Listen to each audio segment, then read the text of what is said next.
Hi everyone, welcome to my channel. I am Twinkle Purohit, a third year MBBS student pursuing MBBS from NSCBMC Jabalpur. GRMC better है या फिर NSCBMC?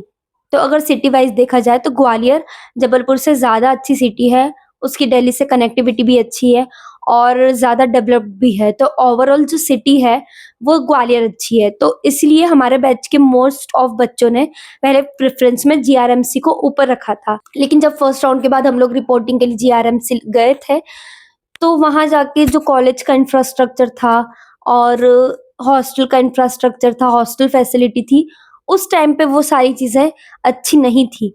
तो despite of the fact कि GRMC की ranking Jabalpur से ज्यादा थी उस टाइम पे, फिर भी हमारे बैच के 80% बच्चों ने एनएससीबीएमसी के लिए अपग्रेड के लिए डाला था। लगभग 80 स्टूडेंट जीआरएमसी से अपग्रेड करा के एनएससीबी आए थे, क्योंकि यहाँ का इंफ्रास्ट्रक्चर, एकेडमिक्स और हॉस्टल फैसिलिटीज जीआरएमसी से काफी बेटर थी। सिंस एमपीएमएससी यूनिवर्सिटी हमारे कॉलेज के बहुत पास में है, तो उसका इफेक्ट बहुत ज्यादा पड़ता है और फैकल्टीज एचओडीज बहुत स्ट्रिक्टली लेते हैं एकेडमिक्स को। तो यहाँ का एकेडमिक्स तो डेफिनेटली बहुत बेटर है एमपी के मोस्ट ऑफ द कॉलेजेस से। रही बात इंफ्रास्ट्रक्चर की, यहाँ पे कॉलेज एंड हॉस्पिटल दोनों की ओल्ड बिल्डिंग्स भी है, न्यू बिल्डिंग्स भी है, और न्यू बिल्डिंग्स तो काफी अच्छी है और ओल्ड बिल्डिंग भी अच्छी है। मैंने मेरी एक वीडियो में एनएससीबी का कैंपस टूर भी कवर किया हुआ है, उसकी लिंक मैं कमेंट सेक्शन में पिन कर दूंगी, आप उससे भी चेकआउट कर सकते हैं एनएससीबी का इंफ्रास्ट्रक्चर जानने के लिए। Now let's come to hostel facilities. यहाँ पे टोटल 4 बॉयज हॉस्टल्स हैं, H1, H2, H3 ये पुराने हॉस्टल्स हैं जहाँ पे सीनियर्स रहते हैं, एंड H4 जो है वहाँ पे जो भी नया बैच आता है उस बैच के सारे बॉयज को एक साथ रखा जाता है। सीनियर्स पुराने हॉस्टल्स में शिफ्ट हो जाते हैं, तो रैगिंग का कोई चांस ही नहीं बचता है, क्योंकि सीनियर्स को फिर जूनियर के हॉस्टल में आना अलाउड नहीं होता है और सारे रूम डबल सीटर ही होते हैं।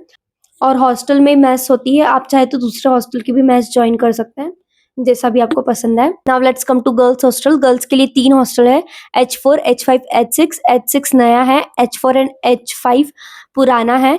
H5 में डबल सीटर रूम है सारे, H6 में भी सारे डबल सीटर रूम है। जो H4 है वहाँ पे इंटर्न्स के लिए सिंगल सीटर रूम है और कुछ डबल सीटर रूम है जहाँ पे जूनियर बैच आता है वो रहता है। लाइक अभी 25 बैच आएगा तो वहाँ पे डॉर्म है और डबल सीटर रूम है, तो सभी बच्चों को वहीं पे रखा जाएगा। और अगर कुछ बच्चे रह जाते हैं जिन्हें रूम नहीं मिल पाता है फर्स्ट ईयर में, तो उन्हें बाहर रहना पड़ता है, लेकिन फिर सेकेंड ईयर से उन लोगों को हॉस्टल में रूम मिल जाता है। पहले एनएससीबी में 180 की बैच होती थी और अब 250 की बैच हो चुकी है। तो बच्चे तो बढ़ गए, लेकिन अभी हॉस्टल नया बना नहीं है, तो इसलिए कुछ बच्चों को बाहर भी रहना पड़ सकता है, क्योंकि गर्ल्स हॉस्टल्स पूरे भर जाते हैं तो जगह ही नहीं बचती है। तो फर्स्ट ईयर में कुछ लोगों को बाहर रहना पड़ता है, फिर सेकेंड ईयर में अगर वो लोग चाहे तो फिर वो हॉस्टल ले सकते हैं। बाकी सारे हॉस्टल में एक एक मैच तो होती ही है, तो आप जो भी मैच चाहे वो मैच ज्वाइन कर सकते हैं अपनी चॉइस के अकॉर्डिंग। किसी भी हॉस्टल की मैच आप ज्वाइन कर सकते हैं।